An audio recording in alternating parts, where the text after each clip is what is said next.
Mesdames, Messieurs, bonsoir et bienvenue sur cette nouvelle édition d'information sur la télévision Labari. À l'Assemblée nationale, ce samedi 3 novembre 2018 a été consacré au contrôle de l'action gouvernementale. Plusieurs questions d'actualité ont été posées par les députés nationaux à certains ministres. Le point avec Ismaël Oumouni. Inviter les membres du gouvernement à répondre aux questions d'actualité, c'est devenu une tradition pour les parlementaires.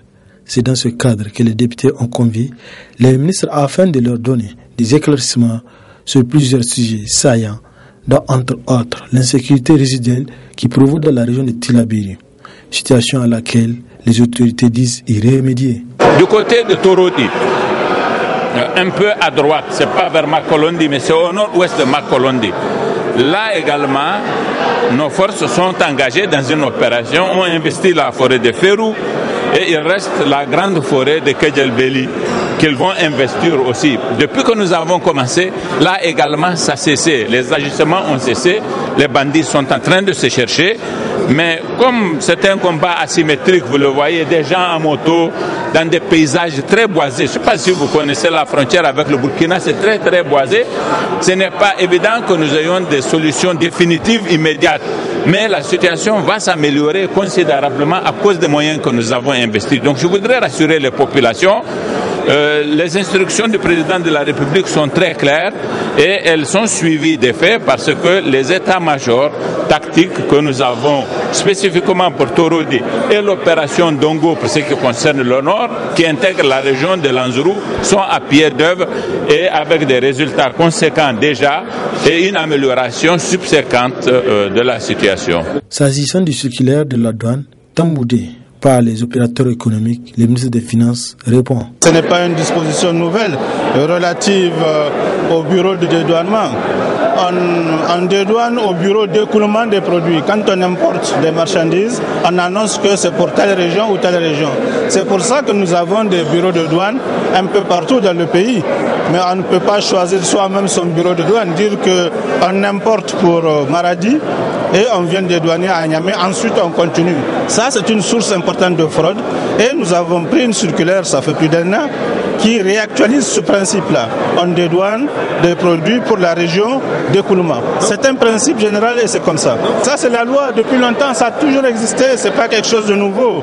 Associé ou pas, la loi est votée par l'Assemblée nationale, l'administration des douanes prend des circulaires, chacun a ses responsabilités.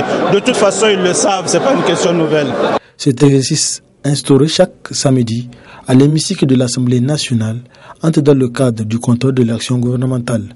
La situation des primes de match des joueurs du MENA a été aussi évoquée au cours de cette plénière. Nous restons toujours à l'hémicycle pour parler cette fois-ci de cette question d'actualité. L'opposition a, comme vous le savez, suspendu sa participation aux travaux du comité ad hoc chargé de réviser le code électoral. Les raisons ont été développées au cours d'un point de presse tenu hier. Réaction du président du PNDS Taria, Bazoum Mohamed, dans ce reportage signé Ismaël Oumouni. Claqué la porte lors de la réunion du Conseil national du dialogue politique CNDP et annoncé son départ du comité ad hoc chargé de l'élaboration du règlement intérieur et du code électoral de la CENI. C'est ce qu'a tenu à effectuer l'opposition. Cette attitude ne surprend guère leur adversaire du moment où l'opposition n'a pas eu gain de cause, comme en atteste le président du parti au pouvoir. Le code pénal dit que lorsque vous êtes condamné à 3 mois, vous êtes déchu de vos droits civiques et notamment le droit de voter ou de vous faire élire. Mais dans notre code électoral, depuis 1992, c'est 1 année. Lorsque vous êtes condamné à une peine d'1 année, vous n'êtes plus apte à vous faire élire ni à élire vous-même. L'opposition veut que nous changions cette disposition Il me semble que notre équipe a dit que nous n'avons pas ce mandat, parce que c'est une question qui n'a jamais été soulevée à l'occasion des discussions antérieures, et nous voulons que c'est une question que nous ramenions au CNDP, pour que le CNDP lui fasse une sorte. Ils ont buté sur cette question dès le départ, et la méthode qu'ils ont adoptée de leur travail a été de dire on laisse ça au CNDP. C'est une question plutôt politique, vraiment, c'est pas une question juridique. Il faut être honnête, c'est pas comme la composition de la CENI. Donc, je pense que ça a été un peu le prétexte. Souvenez-vous que l'opposition n'avait pas adhéré au principe de la discussion dans le cadre de ce comité. Ils sont venus sur les tables en jouant un peu au poker. Si ça marche, c'est bien. Si ça ne marche pas, nous nous retirons. De toute façon, nous ne perdons rien, on va aller. Ils sont venus, ça n'a pas marché. Mais ils auraient dû être conséquents, puisqu'ils avaient prévu qu'ils n'en discuteraient pas là, ils ne prendraient pas de décision. Il faut aller au CNDP pour voir le sort qui va être fait à cette question-là. Ils ne l'ont pas fait. Je pense qu'ils n'ont pas bien joué de se comporter de la sorte. Sur le reste, vraiment, nous n'avons pas de divergence. Nous n'avons aucune divergence. Le départ de l'opposition ne va rien changer au processus, estime Bazoum Mohamed. Je n'avais pas de doute dès le départ que l'opposition n'acceptera jamais de souscrire à un code électoral. Si vous croyez un seul instant que c'est pour nous un problème, vous vous trompez. Ce n'est pas un problème pour nous que l'opposition participe au CNDP, qu'elle participe à la CENI ou qu'elle n'y participe pas. Vraiment, ce n'est pas un problème. Nous lui avons fait une offre. Nous prenons les citoyens à témoin. Ils refusent cette offre. Mais leur stratégie à eux, de dire qu'ils peuvent prendre le processus électoral en otage, est une stratégie erronée. Nulle part au monde, on a vu une minorité disqualifier un processus soutenu par une majorité. Parce que tout cela, en fin de compte, repose sur quoi? Sur les lois qu'on peut adopter à l'Assemblée nationale. Or, en la matière, vous savez que nous avons toujours une majorité suffisante pour voter toutes les lois. Avec ce bras de fer entre l'opposition et la majorité, tout laisserait à croire que le torchon va continuer de brûler entre ces deux bords. Et puis, le code électoral sera mis en cause du moment où ce n'est pas consensuel, ce qui va compromettre la crédibilité des élections à venir. Autre aspect de cette édition d'information, cérémonie officielle de remise de diplôme à la première promotion de l'École supérieure de communication et de management ESCOM. Cette première promotion, dénommée professeur Moukela Abdo Serki, a reçu son parchemin en licence professionnelle à travers une cérémonie grandiose qui a eu lieu dans les locaux du Grand Hôtel de Niamey en présence de notre reporter Ariat Salah. L'École supérieure de communication et de management ESCOM s'est donné comme devise discipline, travail, professionnalisme avec comme positionnement la garantie d'un avenir professionnel. C'est pour démontrer cela qu'est organisée cette cérémonie de remise de diplôme à la première promotion de licence professionnelle de l'ESCOM. Dans un monde de rude concurrence avec des exigences technologiques et pédagogiques qui s'appliquent à tous, seul le professionnalisme est gage de réussite.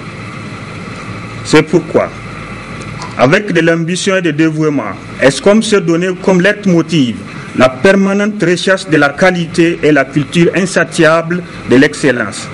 Des choses qui ont certainement galvanisé les heureux récipiendaires de la promotion à surmonter les difficultés de l'apprentissage. Parce que transmettre le savoir requiert un professionnalisme, ESCOM s'inspire des techniques modernes de formation, collabore avec des écoles et des universités internationales, des entreprises partenaires et s'est doté d'un conseil scientifique et pédagogique conformément aux exigences du système LMD et d'un corps enseignant de plus dévoué. La culture de l'excellence est une réalité à l'ESCOM. C'est pourquoi la première promotion porte le nom du professeur Moukela Abdo Serki, président du conseil scientifique et pédagogique de la dite école. Je pense que je n'ai pas été déçu. C'est vrai qu'il y a des difficultés de divers ordres. Cela ne peut pas naître autrement dans une structure qui évolue dans un environnement concurrentiel extrêmement difficile et peut-être à côté d'autres écoles qui ont certainement plus de moyens, mais qui ont moins de volonté. Et je pense que je suis très satisfait. Nous sommes aujourd'hui avec l'administration de l'école, avec les autres membres du conseil scientifique, en train de monter des dossiers pour que les diplômes de l'ESCOM pour aller vers une reconnaissance effective au niveau du CAMES, le Conseil africain et malgache pour l'enseignement supérieur. Les parents d'élèves, le président du Conseil national de la jeunesse, le porte-parole des récipiendaires, le représentant des entreprises partenaires de l'ESCOM se sont succédés pour remercier et encourager cette école qui, en 3 ans, a su enregistrer des résultats satisfaisants. Abondant dans le même sens, le secrétaire général adjoint du ministère de l'Enseignement supérieur a salué les résultats scolaires de l'ESCOM avant de louer tout son sérieux dans les études.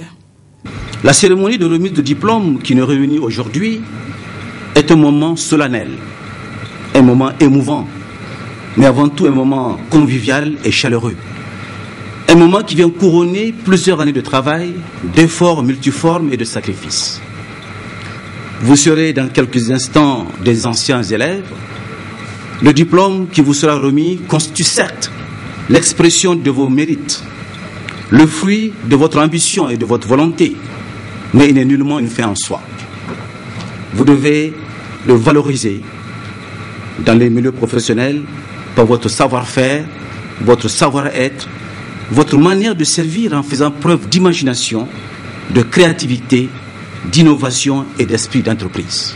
Enfin vient le moment tant attendu, celle de remise des diplômes à une 30aine de récipiendaires en licence professionnelle.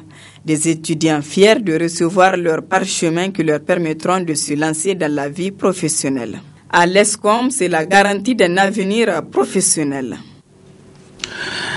La situation d'insécurité qui prévaut dans la région de Tillabéri au centre d'une déclaration rendue publique ce matin par la coordination des étudiants ressortissants de la région de Tillabéri.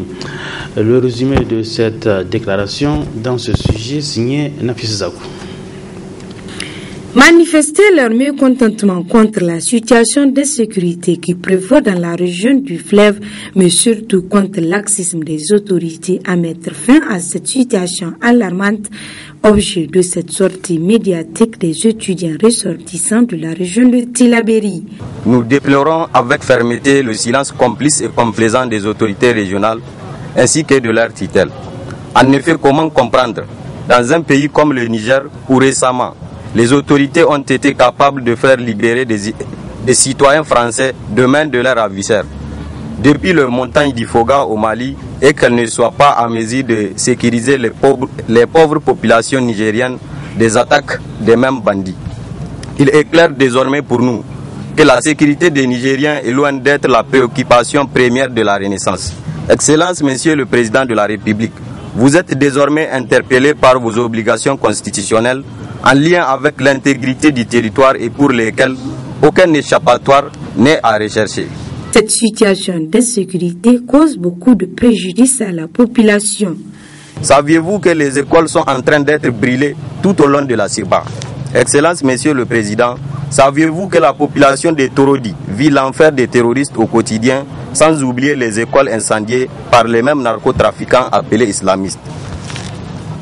Comprendrez-vous que la population de Torodi vit un tel calvaire juste pour vouloir sauver la vie aux prêtres italiens détenus par les terroristes? Savez-vous, Excellence, que la population de Bankilare, malgré la présence du G5 Sahel, peine encore à vaquer à ses occupations quotidiennes à cause de la recrudescence des attaques dans la zone de Lemdou? La même situation sécuritaire prévaut dans le département de Walam, Tera, Abala, Bani Bangou, Filengue et bientôt toute la région, voire tous les pays.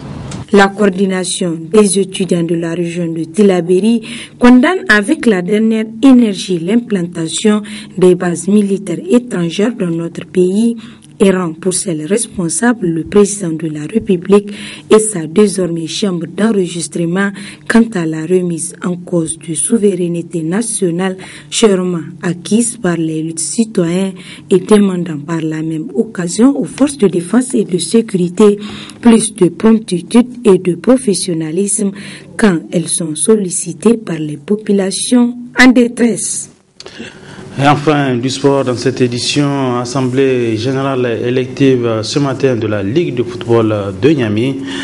Un seul candidat à la présidence, il s'agit de Abdelkader Damboyo Tankari, qui a été élu à l'unanimité des clubs de la capitale pour un mandat de 4 ans. Il s'appelle Abdelkader Damboyo Tankari. C'est le nouveau président du bureau de la Ligue de football de Niamey. Il a été élu ce samedi 30 novembre 2018 à l'unanimité des clubs de première et deuxième division de la capitale. Le scrutin s'est déroulé dans la transparence sous la supervision de la commission électorale de la FENIFOOT en présence d'un huissier. Le candidat Abdelkader Damboyo a reçu pratiquement 100% des voix, 41 votes, 41 voix exprimées valables en sa faveur. Donc le candidat Abdelkader Damboyo est déclaré président nouvellement élu de la Ligue régionale de Niamey. Je vous remercie.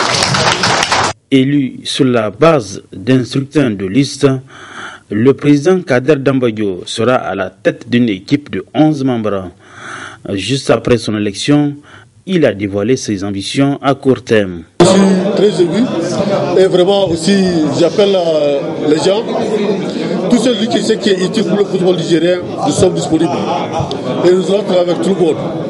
Le football de la région de Niamey nous appartient, donc il n'y a pas de X ou Y. Tout celui qui est utile, nous sommes disponibles. Et je vous annonce que bientôt il y aura la coupe du président de la Ligue régionale de football de Niamey qui va jouer, Inch'Allah, qui va démarrer avant le championnat, Inch'Allah. Après une période de soubresaut qui a provoqué la mise en place d'un comité de gestion, la Ligue de football de Niamey a désormais un nouveau bureau élu pour 4 ans. Place à présent à créer la sérénité et des initiatives pour le bonheur des joueurs de la capitale. Et c'est la fin de ce journal, mesdames et messieurs. Merci à vous de l'avoir suivi. Bon week-end à tous. Bonsoir.